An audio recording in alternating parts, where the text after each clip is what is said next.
Imagina a un hombre capaz de pintar la sonrisa más enigmática de la historia, diseñar máquinas de guerra siglos antes de que existieran, y soñar con volar cuando aún nadie creía que el ser humano pudiera hacerlo.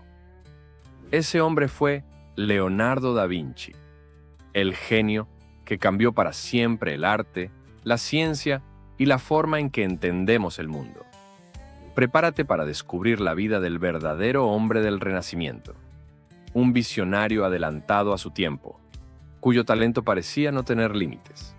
Leonardo da Vinci nació el 15 de abril de 1452 en el pequeño pueblo de Vinci, o según otros estudiosos, en la aldea de Anciano cerca de Vinci, en la región de la Toscana, en lo que hoy es Italia, a unas 30 millas de Florencia.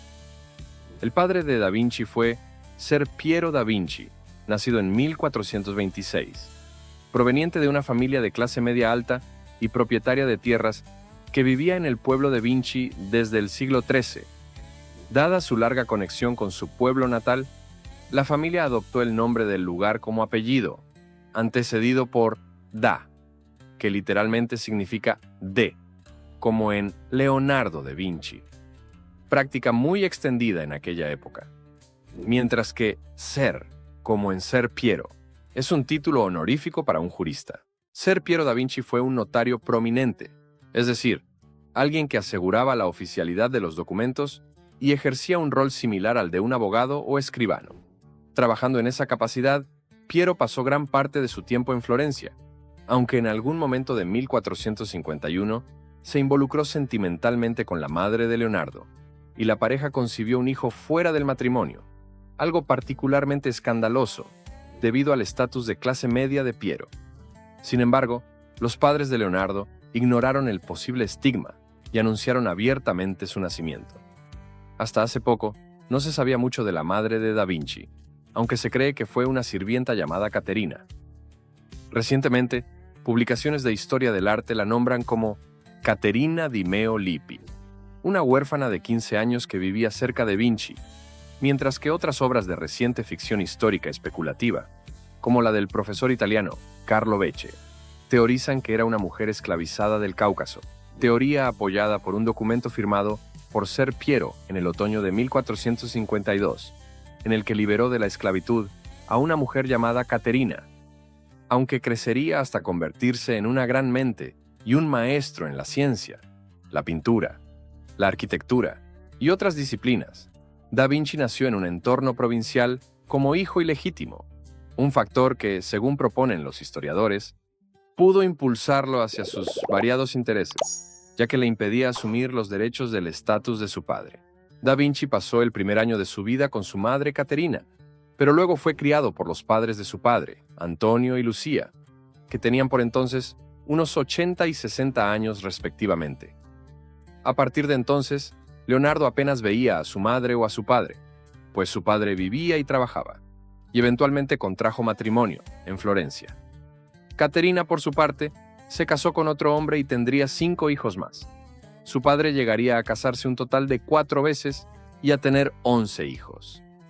A diferencia de otros niños pudientes, debido a su condición de ilegítimo, Da Vinci no recibió educación formal en latín y se le prohibió ingresar a la universidad.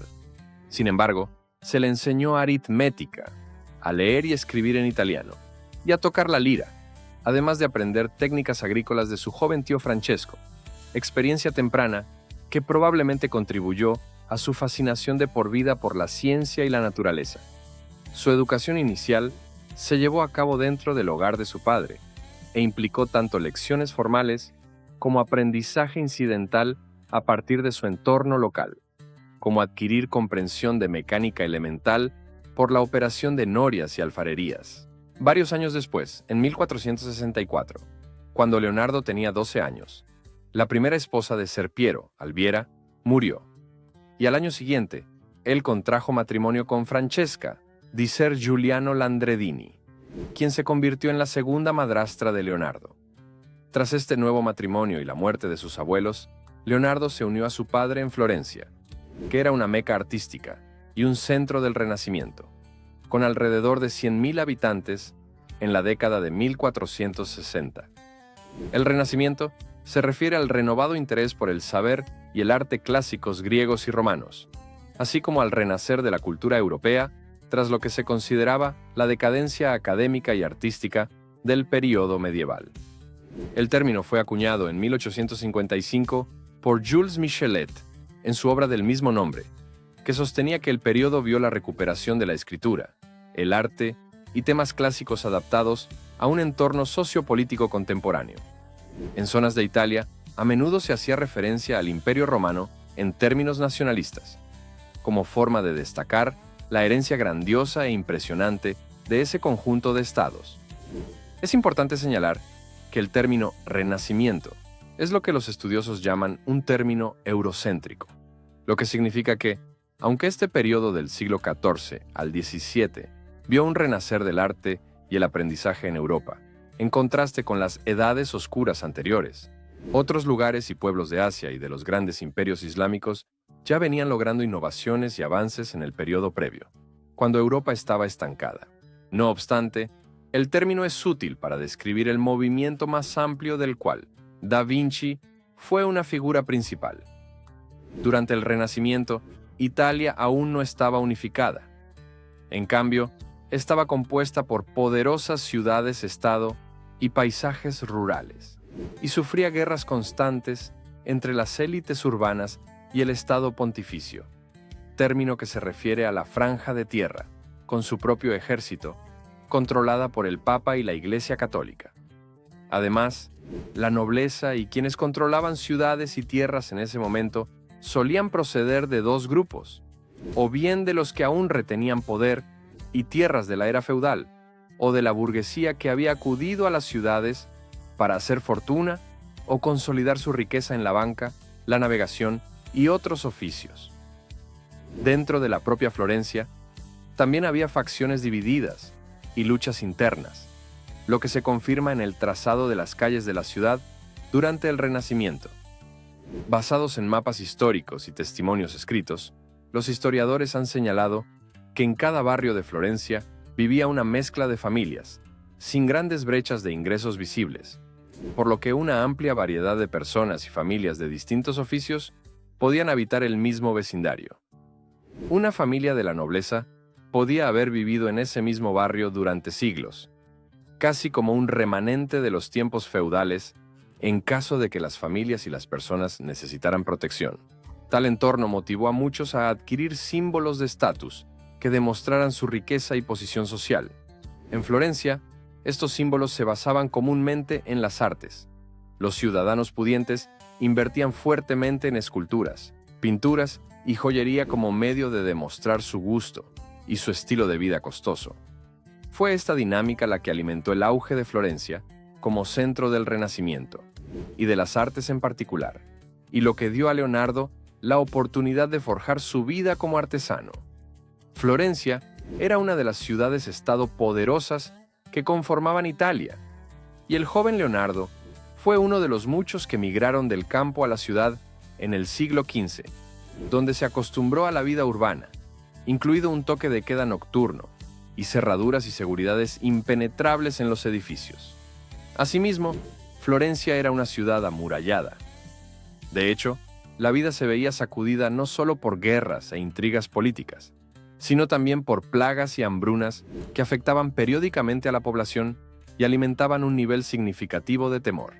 Durante los siglos XIV y XV, el mercado viejo y las plazas públicas eran lugares clave para la organización política y para la reunión de las comunidades, y para Leonardo, las plazas habrían servido como excelentes oportunidades para observar la forma humana, o tal vez conseguir potenciales clientes y mecenas para su arte. Algunos de los actores más influyentes del mundo artístico y político de la Florencia, de los siglos XIV, XV y XVI, pertenecían a la poderosa familia de banqueros Medici, aunque sus orígenes fueran los de humildes campesinos en la Toscana.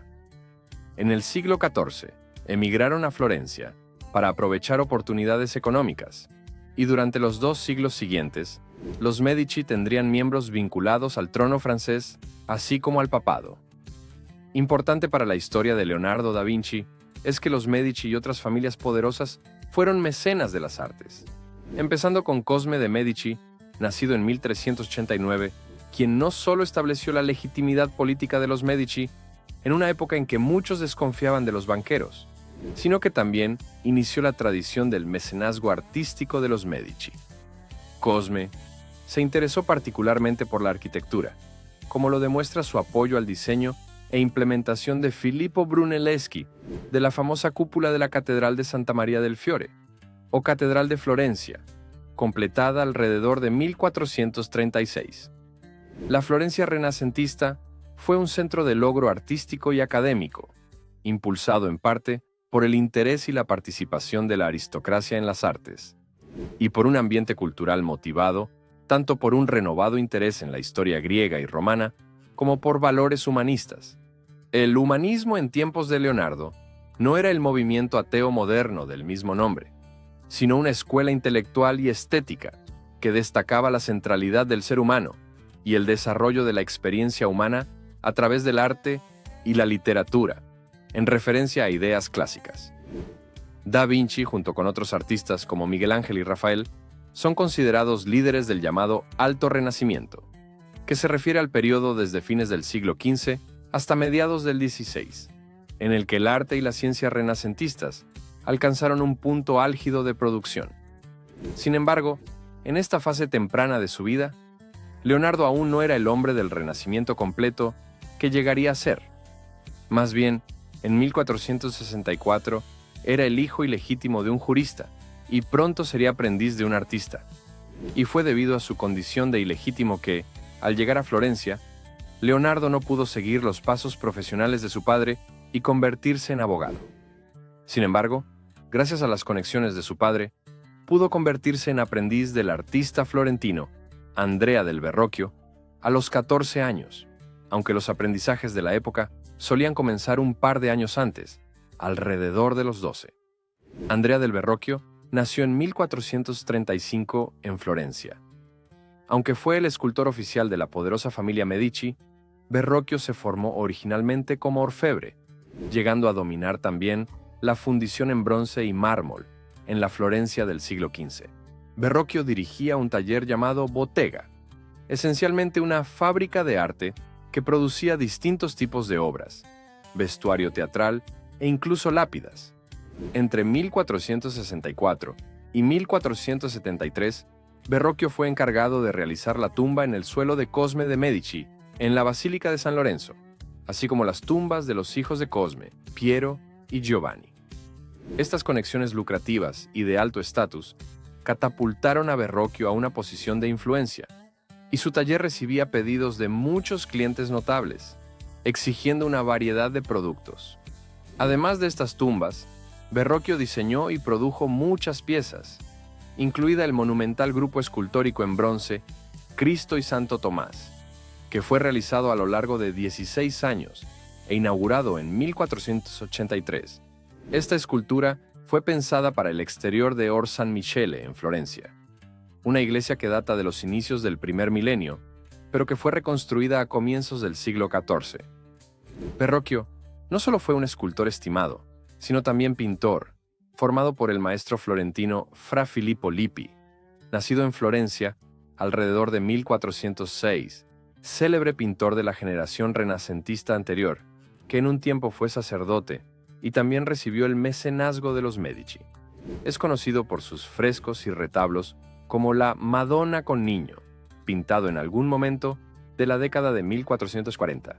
También tuvo una reputación escandalosa, manteniendo en un tiempo una relación con una monja, mientras él mismo era sacerdote, antes de ser arrestado y torturado. Su vida fue salvada por Cosme de Medici. En tal linaje de artistas se formaba el joven Leonardo, aunque cabe señalar que sus contemporáneos consideraban a los artistas una forma de artesanos. Los clientes ordenaban productos a medida de un taller, ya fuera pintura, escultura, grabado o bronce, y esperaban que se cumplieran sus especificaciones.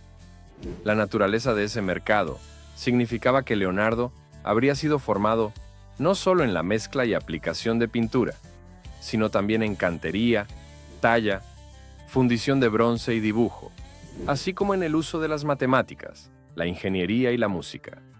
Como aprendiz bajo Verrocchio, Algunos estudiosos sugieren que Leonardo pintó el ángel en la pintura de Verrocchio, El bautismo de Cristo, completada hacia 1472, así como el pez en una cuerda y el perro en Tobías y el ángel, realizada alrededor de 1470. Se sugiere además que Verrocchio, quizás celoso o admirado de la destreza de su joven aprendiz como pintor y de su comprensión del color, dejó de pintar y se dedicó a la escultura y la orfebrería. Las primeras obras de Da Vinci como aprendiz se ejecutaron con temple, témpera, un medio de pintura común en el Renacimiento, que se elaboraba con yema de huevo como aglutinante de pigmentos en polvo y agua. Y en efecto, fue la experiencia de Leonardo con el temple, como aprendiz y como artista por derecho propio, lo que pudo llevarlo a experimentar y sentirse atraído por la pintura al óleo. El uso de pinturas al óleo como medio fue una tendencia que se extendió a Italia durante el Renacimiento desde los Países Bajos, donde había sido popularizado por artistas como Jan van Eyck, aunque se utilizaba desde el siglo VII en Afganistán. Esta forma de pintura al óleo se creaba mezclando pigmentos en polvo con aceites como el de linaza para obtener una pasta suave, pudiendo el artista añadir más medio de pintura a voluntad para cambiar la consistencia. Esto permitía producir sombras y matices más sutiles en la obra, dando lugar a un estilo que enfatizaba la distancia y la perspectiva. Tras estudiar con Verrocchio durante 6 años, Leonardo concluyó su formación a los 20 años en 1472. Poco después de unirse a la Compañía di San Luca, o Compañía de San Lucas, el gremio de pintores de Florencia. A lo largo del Renacimiento, los artistas no podían abrir su propio taller sin ser miembros de un gremio u organización de personas de una profesión específica. Aunque Leonardo se unió al gremio al terminar su aprendizaje, siguió trabajando como asistente en el taller de Verrocchio durante 5 años más, hasta 1477. Sin embargo, como miembro de esta organización, era reconocido como un artista independiente y cualificado. Durante su tiempo como asistente en el taller de Verrocchio, Leonardo realizó su primera pintura en solitario, La Anunciación, fechada entre 1472 y 1475, que hoy se conserva en la Galería Uffizi de Florencia. Con base en la falta de uniformidad de tonos y colores, algunos estudiosos dudan de que sea obra de Leonardo. Otros sostienen que, sin duda, es de Leonardo, pero de un Leonardo joven, que aún no había comenzado a comprender plenamente la ciencia de la pintura que aportaría una precisión apasionada a sus obras posteriores. En la Anunciación se puede apreciar el cuidado e interés de Leonardo por la naturaleza, así como el uso de la naturaleza para establecer el ambiente de una pintura, en lugar de, como sus contemporáneos, usarla simplemente como fondo. Por esa época, en 1474, Da Vinci también pintó el retrato de Ginebra de Benci, que hoy se exhibe en la National Gallery de Washington, D.C. Este retrato es de Ginebra de Benci, de 16 años, hija de un acaudalado banquero y poeta practicante, y, dado que Ginebra se casó en enero de 1474 con Luigi Niccolini, se sospecha que este cuadro pudo celebrar su boda. Sin embargo, también pudo haber sido encargado por alguno de sus varios admiradores, incluido el gran líder florentino y mecenas Lorenzo de Medici, nieto de Cosme. El retrato de Ginebra tiene un reverso en el que aparece escrita en latín la frase «La belleza adorna la virtud», rodeada por una rama de enebro para representar su nombre, ya que en dialecto romance el enebro es Ginebra. El reverso del cuadro también está decorado con hojas de laurel y palma, mientras que recientes escaneos infrarrojos revelan otro lema en latín, virtud y honor, que era el lema del embajador veneciano en Florencia, Bernardo Bembo. Bembo y Ginebra tenían una amistad platónica admirativa, común en la época, por lo que se ha sugerido que la pintura del reverso y el retrato frontal fueron en realidad encargados por Bembo, aunque esto, al igual que las sospechas sobre la implicación de Lorenzo de Medici, no está probado. Entre 1474 y 1478, Da Vinci pintó la Madonna del Clavel, también conocida como la Virgen con el jarrón de flores, o la Madonna de Múnich, al estar alojada en la Alte Pinakothek de Múnich, Alemania.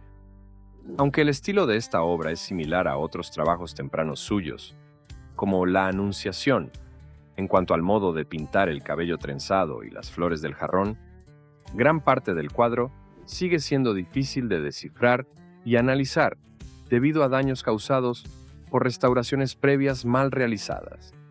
Por ejemplo, la cabeza de la Virgen fue repintada por completo usando demasiado aceite en la pintura, llevando a algunos estudiosos a sugerir que se trató de una técnica flamenca y que el cuadro era en realidad una copia flamenca. Leonardo da Vinci abrió su propio taller en Florencia en 1477, pero aunque recibió su primer encargo el 10 de enero de 1478 para pintar una escena de la Natividad para la capilla de San Bernardo, por razones desconocidas, quizá por su naturaleza dispersa, Da Vinci nunca completó el encargo, a pesar de haber cobrado por adelantado. La comisión pasó luego a Domenico Ghirlandaio, pintor florentino, pero finalmente la completó Filippino Lippi. Mientras dirigía su taller, Leonardo tuvo dificultades para encontrar los mecenas regulares necesarios para sostener su trabajo. Pese a ello, en sus primeros años como independiente, tomó un aprendiz propio llamado Paolo da Firenze, un hombre del que no se conserva mucha información histórica, aunque sabemos por documentos de Da Vinci que era diestro en marquetería, el arte de usar chapa para crear pequeños diseños decorativos en muebles, y por cartas de Leonardo, sabemos que supuestamente frecuentaba malas compañías, y finalmente se vio obligado a huir de la ciudad. En julio de 1481, Da Vinci fue contratado por monjes agustinos de San Donato in Scopeto, a las afueras de Florencia, para pintar un retablo que representara la fiesta de la Epifanía, titulado La Adoración de los Magos, aunque según los términos de la comisión, debía terminar la pintura en 30 meses. Nunca la completó. Hoy se conserva en la Galería Uffizi y consiste en una mezcla de acuarela, óleo y bocetos al carbón. Fue sometida recientemente a labores de conservación entre 2012 y 2017. Y los retablos como este seguían siendo uno de los encargos más populares para los artesanos de Florencia, pues tanto iglesias como particulares los encargaban como forma de acelerar su paso al cielo. Curiosamente, aunque se sabe poco de la apariencia de Leonardo, se ha sugerido que la figura de la extrema derecha de la Adoración de los Magos es un autorretrato. Otros registros indican que era una figura llamativa, alto y de ojos azules. Aunque los estudiosos no tienen una idea clara de su motivación para dejar obras anteriores inconclusas, cuando abandonó este proyecto, Da Vinci ya había aceptado un puesto en la corte del duque Sforza de Milán y se mudó allí en septiembre de 1481. Aunque no se sabe del todo si fue comisionado por Sforza como músico de la corte o si fue enviado como un regalo diplomático por Lorenzo de Medici. En el siglo XV, Milán tenía una población de alrededor de 80.000 habitantes y recientemente, en 1480, había sufrido un cambio de poder cuando Ludovico Sforza se hizo con el control asumiendo la regencia sobre su sobrino de 10 años, Gian Galeazzo. Políticamente hábil, Ludovico forjó y mantuvo alianzas con Lorenzo de Medici de Florencia y el rey Ferrante I de Nápoles, tanto mediante matrimonios como por otras formas de cortesía diplomática. Ludovico deseaba convertir Milán en una potencia cultural con un estatus suficiente para rivalizar con Florencia, y estaba ansioso por patrocinar a Leonardo da Vinci como medio para adquirir dicho estatus. Como músico de la corte del duque Sforza, Leonardo tocaba una lira de plata con forma de cabeza de caballo, una forma inusual, probablemente destinada a atraer la atención. Los historiadores han descubierto cartas, probablemente no enviadas, dirigidas al duque en los diarios de Da Vinci, en las que presumía de las muchas otras aptitudes que podía ofrecer a la corte, incluyendo la construcción de máquinas de guerra. A lo largo de los cuadernos de Leonardo, se teorizaron y dibujaron varios inventos bélicos, como una catapulta gigante, una escopeta multicañón e incluso lanzallamas, y un tanque primitivo. Milán estaba entonces en guerra con Venecia y era un fabricante establecido de armamento. Sobre la base de estos diseños, Leonardo acabaría siendo nombrado ingeniero del duque. En 1489, Sforza encargó a Da Vinci la creación de una estatua ecuestre en bronce que sirviera de monumento al padre de Ludovico, Francesco. Sin embargo, debido a posteriores escaseces de bronce por la guerra, no pudo completar esta obra. Durante estos años en Milán, Leonardo también tomó a otro aprendiz que permanecería con él los siguientes 30 años hasta la muerte de Da Vinci, Giovanni Giacomo di Pietro Caprotti, que comenzó su aprendizaje a los 10 años el 22 de julio de 1490 y pronto fue conocido como Salai, que significa pequeño diablo o duendecillo, por su propensión al robo y las travesuras. Muchos estudiosos creen que Salai y Leonardo mantuvieron una relación romántica durante los 30 años que estuvieron juntos. Y aunque, como plantea el historiador George Chauncey, acciones hoy consideradas indicativas de la sexualidad se interpretaban de forma distinta en la época. La homosexualidad abierta estaba totalmente prohibida por la Iglesia. Sin embargo, para los artistas y simpatizantes del Renacimiento, podía existir interés por la homosexualidad, dada la frecuencia de relaciones entre maestro y aprendiz en la antigüedad griega y romana. De hecho, a la muerte de Leonardo, Salai fue incluido en su testamento, recibiendo una casa y tierras en Milán, así como varias obras de arte. Leonardo emprendió también muchos otros proyectos en ese tiempo en Milán, como el desarrollo de diseños para iglesias de planta centralizada y edificios municipales clásicos. Trabajó junto a influyentes arquitectos como Donato Bramante, muy influido por el Renacimiento y deseoso de desarrollar nuevos edificios basados en el estilo de la antigua Atenas y Roma.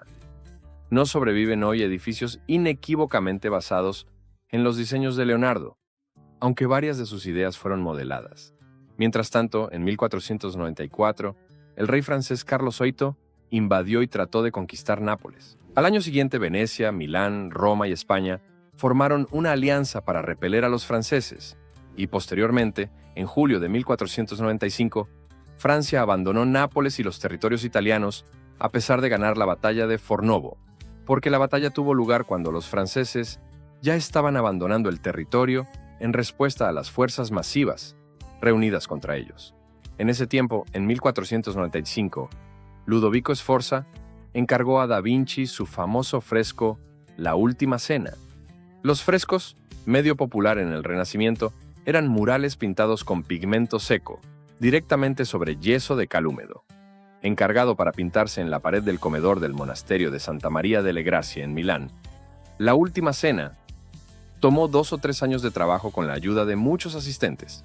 Sin embargo, en comparación con otras obras del siglo XV, no fue un tiempo de ejecución largo. Leonardo experimentó con una mezcla de pintura al óleo y temple para este fresco, aunque la mezcla hizo la obra más susceptible a las condiciones húmedas del monasterio y contribuyó a su rápida degradación.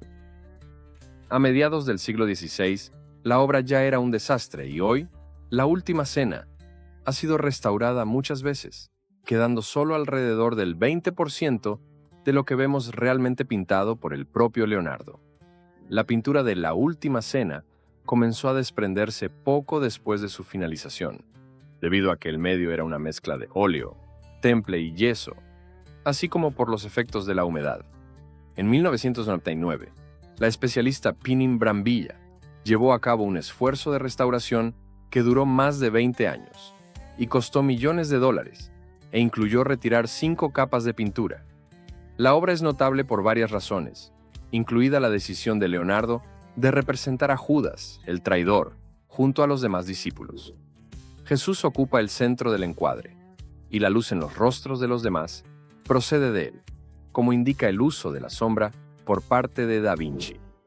La obra, hoy considerada uno de los mayores logros de Leonardo, causó cierto malestar en su tiempo, ya que sus patronos se enfadaron por el tiempo que tardó en completarla, y según se cuenta, Leonardo perdió los estribos con un abad particularmente impaciente y amenazó con retratarlo en el lugar de Judas en el fresco.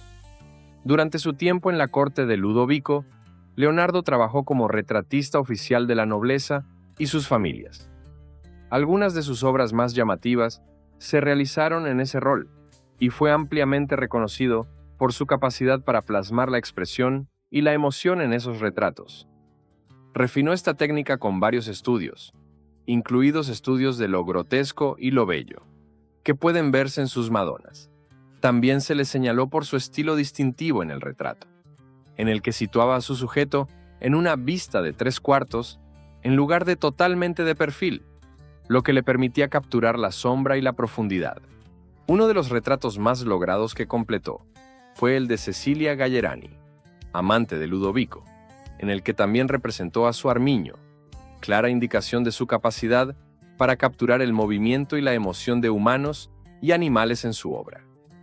Leonardo emprendió asimismo varios proyectos en los que asistió y dibujó disecciones, algo muy inusual para un artista en su posición, aunque le dio mayor conocimiento de la composición del cuerpo humano y le permitió representar sujetos vivos con mayor precisión.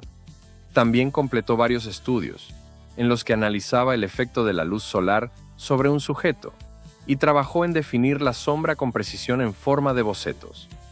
En 1498, durante su etapa en Milán al servicio de Ludovico Sforza, Leonardo fue nombrado Ingeniere Camerale, que se traduce como ingeniero de la Cámara de Comercio, un puesto que implicaba diseñar defensas y armamento para Lombardía, una región de Italia, para preparar un posible ataque francés. Durante estos turbulentos años previos a la guerra, Da Vinci también exploró su interés por la intersección entre las matemáticas y el arte, colaborando con el matemático Luca Pacioli en La Divina Proporción, a partir de 1496. Luca Pacioli nació en San Sepolcro en 1445, supuestamente estudiando con el artista y matemático renacentista Piero della Francesca, y antes de ser invitado por Ludovico Sforza a enseñar matemáticas en su corte en Milán, Pacioli trabajó en varias ciudades y publicó obras como la Summa de Aritmetica, Geometria, Proportioni et Proportionalità, publicada en 1494. El primer libro de la Divina Proporción de Pacioli resultó de una colaboración entre Da Vinci y Pacioli, con Leonardo como ilustrador.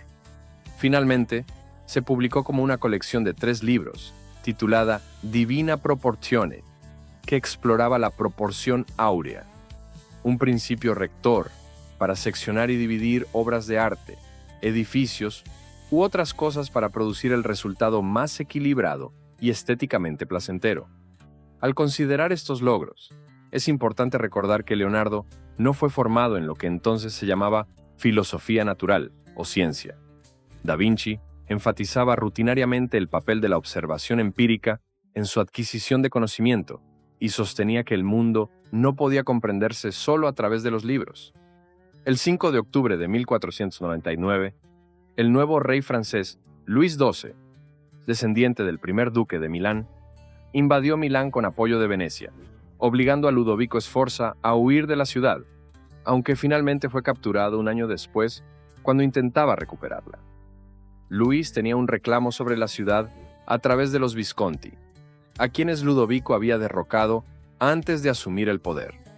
Tras la invasión, Leonardo huyó de la ciudad con Salai y Pacioli, parando primero en Mantua y alojándose con la marquesa Isabel d'Este, de quien dibujó un retrato que hoy se conserva en el Louvre de París.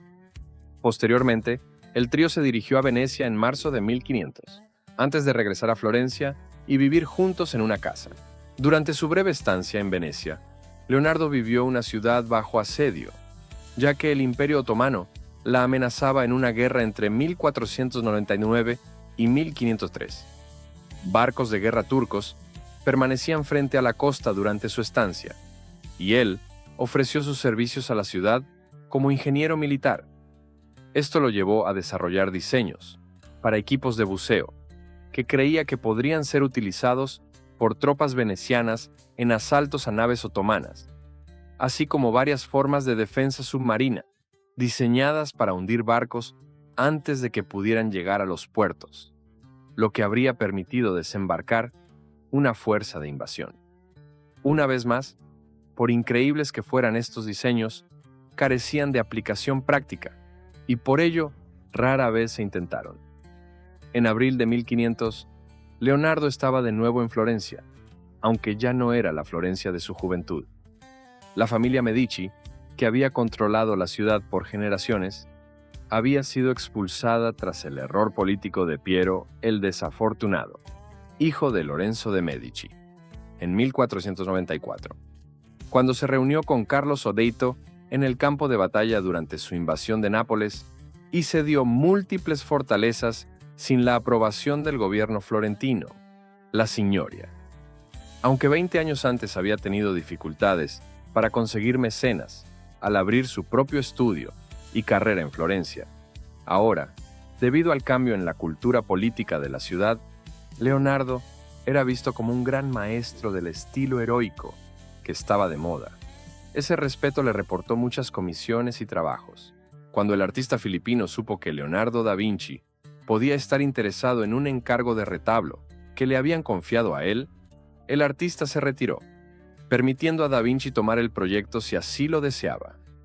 Leonardo vivió en el monasterio de la Santísima Anunciata, donde fue encargado de pintar La Virgen y el Niño con Santa Ana, otra obra que no llegó a terminar. En 1502, Leonardo fue nombrado ingeniero militar de César Borgia, bien conocido hoy por trabajar con y ser mencionado por el estadista italiano Nicolás Maquiavelo. En ese momento era un comandante de los ejércitos del Papa que usaba esas fuerzas para tratar de tomar el control de la Italia central. Nacido en 1475, César Borgia era hijo ilegítimo del Papa Alejandro VI y junto con el Papa buscaba establecerse como un príncipe italiano y restablecer el control del Estado pontificio sobre la Italia central. Tras un matrimonio afortunado con la hermana del rey de Navarra, Charlotte d'Albret, y luego de su nombramiento como duque de Valentinois por Luis XII, César usó su nuevo acceso a fuerzas francesas, combinado con las fuerzas papales de su padre, para establecer su dominio. Después de que César ordenara la estrangulación de Vitellozzo Vitelli, querido amigo de Leonardo, este dejó su puesto y volvió a Florencia. Entretanto, en 1503, César Borgia cayó del poder tras la muerte de su padre, antes de ser encarcelado en España y finalmente morir en batalla en 1507. Durante este periodo, Leonardo completó más de sus obras célebres y demostró talento para la cartografía al trazar un plano de la ciudad de Imola, una ciudad italiana que nunca antes había sido cartografiada con tanto detalle. También elaboró planes para unir Florencia con el mar a través del río Arno, que incluían planes detallados con corrientes de agua y modelos de flujo. Aunque el proyecto tenía interés militar, pronto fue abandonado. Tras su victoria sobre los Medici, los oficiales de la República Florentina ordenaron frescos conmemorativos de batallas ganadas por la ciudad. La batalla de Anghiari, en 1440, y la batalla de Cassina, en 1364. A Miguel Ángel se le encargó esta última, y a da Vinci la primera. La batalla de Anghiari se libró en un solo día entre Milán y una coalición de Florencia y los ejércitos del Papa, en un pequeño pueblo toscano llamado Anghiari, consolidando así el poder de la República en esa región. Otro protagonista del Renacimiento, Michelangelo di Lodovico Buonarroti, nació en Caprese, Toscana, en 1475, siendo 29 años más joven que Leonardo, que tenía 51, cuando ambos fueron comisionados por las autoridades florentinas para producir algunas de las obras más famosas de Miguel Ángel, como el techo de la Capilla Sixtina en Roma, que tardó 4 años en completarse, finalizando en 1508, mientras que otra obra célebre, su estatua de David en la Piazza della Signoria, se completó en 1494. Al igual que da Vinci, Miguel Ángel vivió y trabajó en Florencia y sus alrededores. Aunque ambos fueron encargados por la ciudad para completar esos frescos, ambos quedaron solo parcialmente terminados. En el caso de Leonardo, su propia experimentación pudo con él cuando intentó un nuevo método de pintar frescos mezclando óleo y temple, mientras que en el caso de Miguel Ángel, fue llamado a trabajar en Roma. Eventualmente, ambas obras inconclusas fueron cubiertas por el artista Giorgio Vasari en la década de 1560. Miguel Ángel y Leonardo mantenían cierta rivalidad, y algunos han contrastado sus caracteres, indicando que Miguel Ángel era jactancioso, rudo y desordenado, mientras que Leonardo era silencioso, reflexivo y elegante. Su relación era tirante, y Miguel Ángel criticaba a menudo que Leonardo tuviera tantas obras inconclusas. En 1503, Leonardo da Vinci comenzó a pintar una de sus obras más famosas, la Mona Lisa.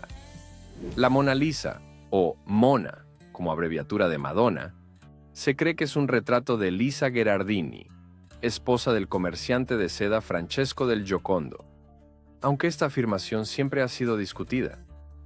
Da Vinci trabajó en esta pieza durante 4 años, añadiendo capas de óleo y retocándola a lo largo de su vida. Leonardo tenía evidente aprecio por la pintura y la conservó el resto de su vida. Esto sigue siendo un misterio en sí mismo, ya que, si el retrato hubiera sido un encargo, generalmente habría sido entregado al retratado tras su finalización. La obra sigue siendo probablemente la pintura más famosa del mundo. De hecho, la Mona Lisa fue robada el 21 de agosto de 1911 por el pintor italiano Vincenzo Perugia. Fue hallada 2 años después, cuando intentó venderla, y Perugia fue encarcelado por 18 meses. El cuadro está actualmente en el Louvre de París. Hacia 1507, Da Vinci fue nombrado artista de la corte del rey Luis XII de Francia, entonces asentado en Milán, manteniendo el poder arrebatado a los Sforza. Mientras trabajaba para el rey francés, Da Vinci cobraba un salario y pintaba y diseñaba escenografías para obras teatrales.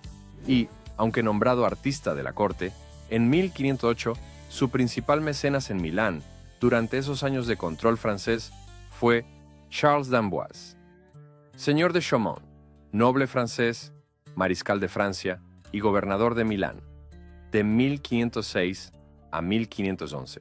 Aunque nunca se construyó, Da Vinci creó planos para la villa de Charles, así como bocetos para un oratorio, a construirse para la iglesia de Santa María alla Fontana, que, combinando su amor por la ciencia con el arte, incluía jardines suntuosos con dispositivos hidráulicos y pajareras. Los planos y dibujos arquitectónicos de Da Vinci para d'Amboise incluían una loggia o corredor exterior cubierto. Además, algunos estudiosos sostienen que estos diseños se inspiraron en la villa Poggio Reale, residencia del gobernador de Calabria, diseñada por Lorenzo de Medici y realizada en 1488 por Giuliano da Maiano. Durante este periodo, la propensión de Da Vinci a dejar proyectos sin terminar le pasaba factura. La Signoria recibió una carta de d'Amboise en mayo de 1506, solicitando que Da Vinci regresara a Milán para terminar una obra de arte no especificada, que le habían prometido y que no había entregado. Por desgracia, Da Vinci también debía trabajos inconclusos a la ciudad de Florencia, el fresco de la batalla de Anghiari. La Signoria concedió a Leonardo permiso para viajar a Milán y terminar sus proyectos para d'Amboise. Sin embargo, en septiembre de 1506, d'Amboise volvió a escribir a la Signoria, solicitando que Da Vinci permaneciera más tiempo en Milán para terminar su trabajo. Esta solicitud fue denegada. En el más puro estilo de Da Vinci, se quedó en Milán de todos modos, regresando a Florencia solo para resolver una demanda personal con su hermano relativa a su padre, que había muerto en 1504. Leonardo tomó varios nuevos aprendices en ese tiempo, aunque su propia producción pictórica fue limitada. Entre sus nuevos aprendices se encontraban jóvenes llamados Cesare da Sesto, Gianpetrino, Bernardino Luini, quien se convirtió en un notable pintor de frescos por derecho propio, y un hombre que desempeñaría un papel importante en el resto de su vida, el joven noble milanés Giovanni Francesco de Melzi. Al igual que con Salai, la mayoría de estudiosos coinciden en que Melzi y Da Vinci mantuvieron una relación romántica, y que tanto Salai como Melzi sirvieron como musas de Leonardo a lo largo de su vida. Todos vivieron juntos por largo tiempo y viajaron con Da Vinci de Milán a Francia y otros lugares. Sin embargo, pese a las especulaciones de estudiosos como Sigmund Freud sobre su sexualidad, no hay confirmaciones explícitas en los diarios, bocetos u obras de Leonardo que puedan realmente corroborarlo. Fue durante este segundo periodo, en Milán, cuando Da Vinci viajó con frecuencia por el campo, observando la naturaleza y alimentando su interés por la geología. Como se explora en sus cuadernos fechados en otoño de 1508, Leonardo comenzó sus primeras notas sobre geología y botánica al intentar entender cómo podían encontrarse fósiles y conchas tan lejos de la costa. Finalmente afirmó que la Tierra debió haber estado bajo el agua en algún momento, en lugar de plantear que las aguas de inundaciones habían llevado las evidencias tierra adentro, como se creía generalmente entonces. Hacia 1510, Da Vinci creó la inacabada Virgen, el Niño y Santa Ana. Hoy en el Louvre, partes de esta pintura están inconclusas, como los ropajes de las piernas de la Virgen, mientras que otras partes, a juicio de los estudiosos, fueron claramente completadas por algún aprendiz o estudiante de Da Vinci, y no por el propio artista. El 10 de marzo de 1511 murió Charles d'Amboise, y los generales Gian Giacomo Trivulzio y Gastón de Foix tomaron el control de Milán. Alrededor de esa época, Da Vinci fue encargado por el general Trivulzio para esculpir una estatua ecuestre destinada a colocarse en una tumba que Trivulzio había donado a la iglesia de San Nazaro Maggiore, encargo que finalmente fue revocado. Los estudiosos señalan dos dificultades a las que se enfrentó Da Vinci al esbozar los diseños para la estatua de Trivulzio: cómo llenar el espacio bajo el vientre del caballo y cómo posicionar al jinete. Al intentar resolver estos problemas, Da Vinci pudo haber estudiado una estatua clásica de un caballo y jinete conocida como el Regisole, una estatua en bronce anterior al siglo I que representaba a un emperador o rey montado a caballo, creída como el rey Teodorico de los ostrogodos, que reinó en el siglo V a.C. La estatua, aunque originaria de Rávena, fue trasladada a Pavía, hoy Italia, dentro del siglo de su creación, tal vez movida por el emperador Carlomagno. Aunque la fecha de su creación sigue sin estar clara, el Regisole fue sin duda inspiración para artistas durante el Renacimiento, y fue innegablemente destruida el 16 de mayo de 1796 por jacobinos que celebraban la llegada del ejército de Napoleón, y veían la estatua como símbolo de tiranía. Sin embargo, partes de la estatua, como su base, sobrevivieron hasta 1811. En 1937, el director de la Academia de Brera, Francesco Messina, para celebrar el bimilenario del emperador Augusto, encargó una réplica del Regisole destruido, que se colocó en el mismo lugar frente al Vicolo Regisole en Pavía. Aunque estudiaba anatomía humana desde la década de 1480, durante su segundo período milanés, Da Vinci dedicó mucho tiempo a este tema, evidencia de lo cual nos es visible hoy a través de sus cuadernos y detallados dibujos anatómicos. Por un cuaderno fechado hacia 1512, queda claro que Da Vinci realizó uno de los primeros dibujos de un niño en el útero. Hacia 1510, Da Vinci conoció y colaboró con Marcantonio de la Torre, gran anatomista. Torre nació en Verona en 1481, hijo de un profesor de medicina que se formó en medicina y filosofía, y luego enseñó en la Universidad de Padua, y más tarde en la de Pavía, aunque no se conserva gran parte de su obra, debido a su muerte prematura a los 30 años, por cólera o por la peste. Si bien muchos atribuyen la excelencia y precisión de los dibujos anatómicos de Leonardo a su colaboración con Torre, otros señalan que Da Vinci había estado trabajando y pensando en anatomía durante tanto tiempo como había vivido Marcantonio de la Torre, y, con base en sus cuadernos, se cree que Da Vinci disecó más de 30 cadáveres humanos, estudios que alcanzaron su punto álgido a principios de 1500 y dieron como resultado alrededor de 200 dibujos del cuerpo humano. Sin embargo, mientras otros artistas del Renacimiento disecaban cuerpos para crear estudios para pinturas, Da Vinci estaba motivado por la curiosidad sobre la anatomía en sí, más que por crear una pintura específica.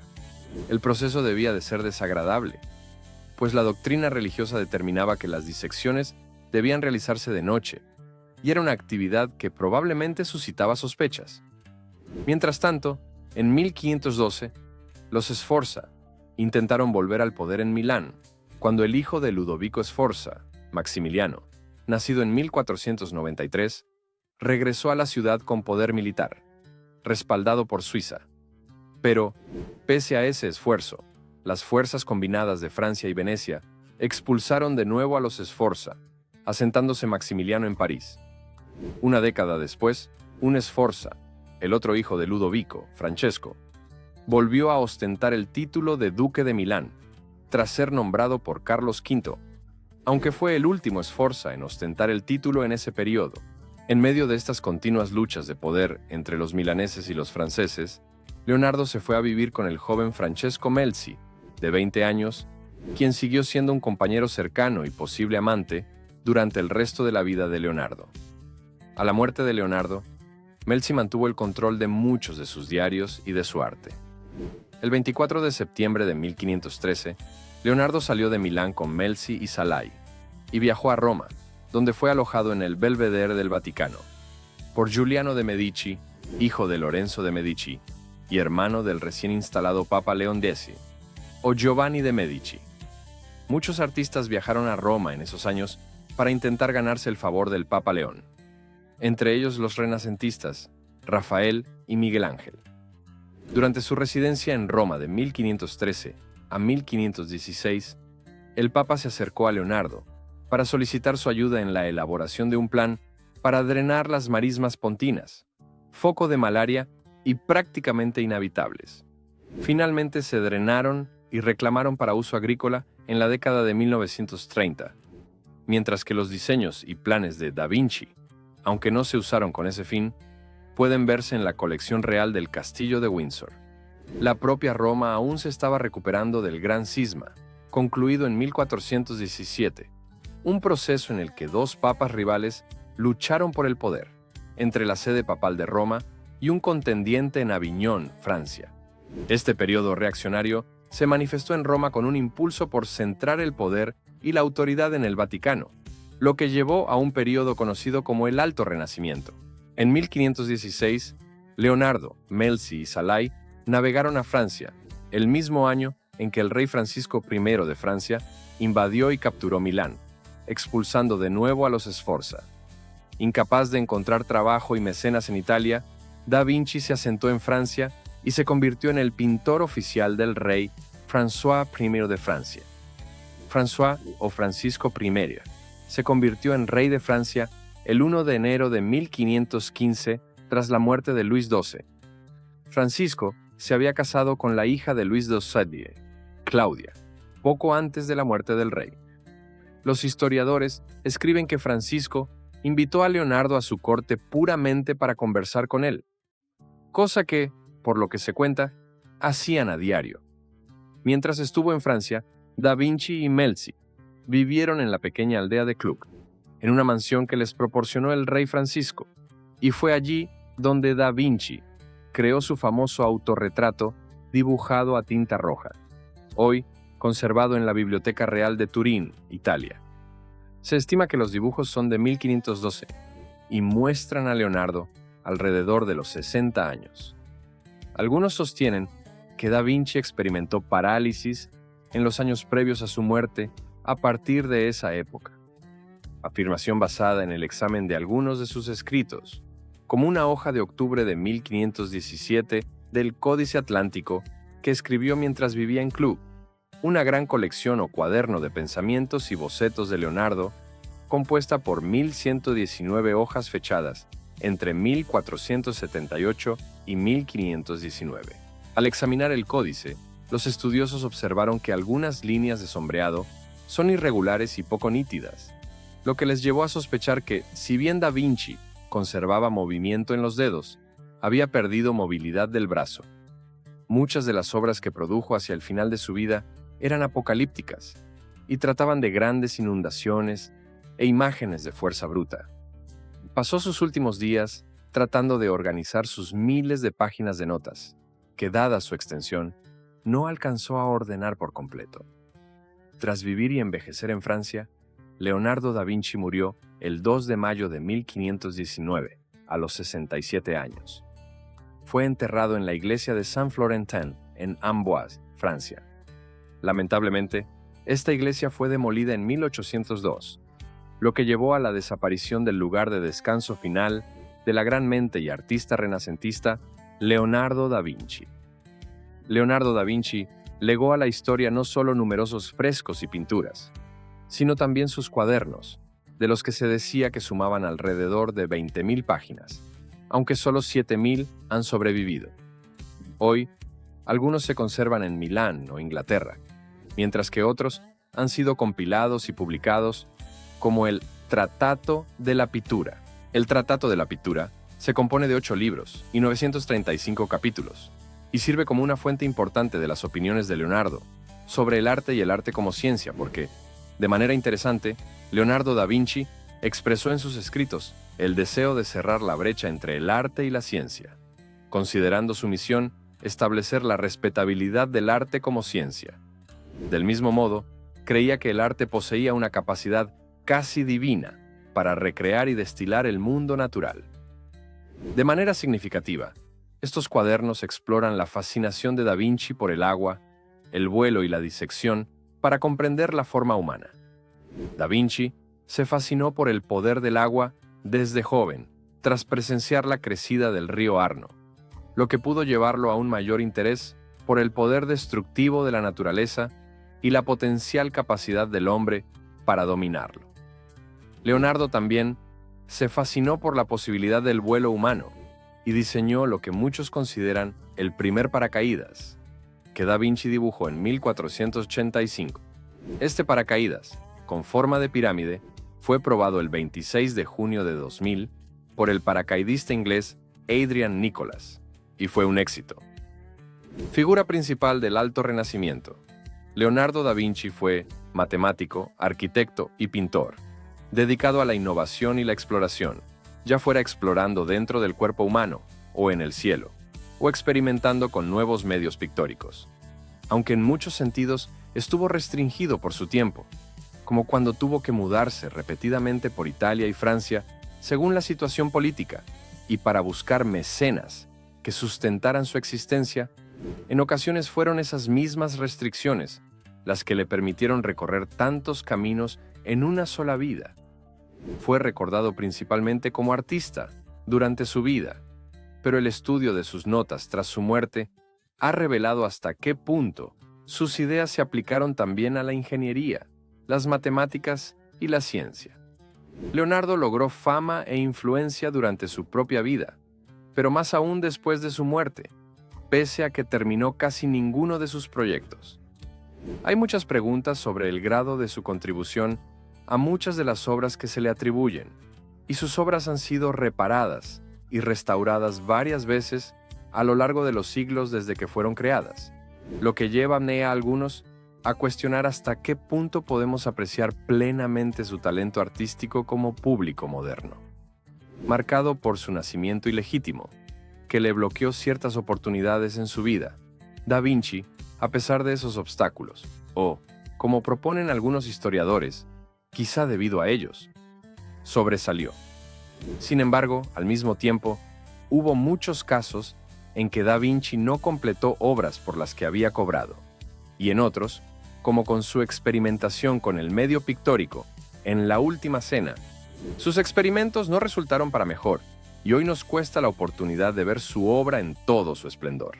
Y así, entre pinceles, inventos y sueños imposibles, Leonardo da Vinci nos enseñó que la verdadera genialidad está en nunca dejar de imaginar. ¿Qué opinas de Leonardo da Vinci? ¿Tiene bien merecido su estatus de hombre del Renacimiento? ¿O crees que su influencia se ha exagerado a expensas de otros contribuyentes importantes a este periodo de la historia europea? ¿Y tú? ¿Qué harías si no tuvieras miedo de intentar lo imposible? ¿Hasta dónde llegarías si siguieras tu curiosidad como él? Si esta crónica te inspiró, dale me gusta, comparte y suscríbete para seguir descubriendo las vidas de los grandes que cambiaron el mundo.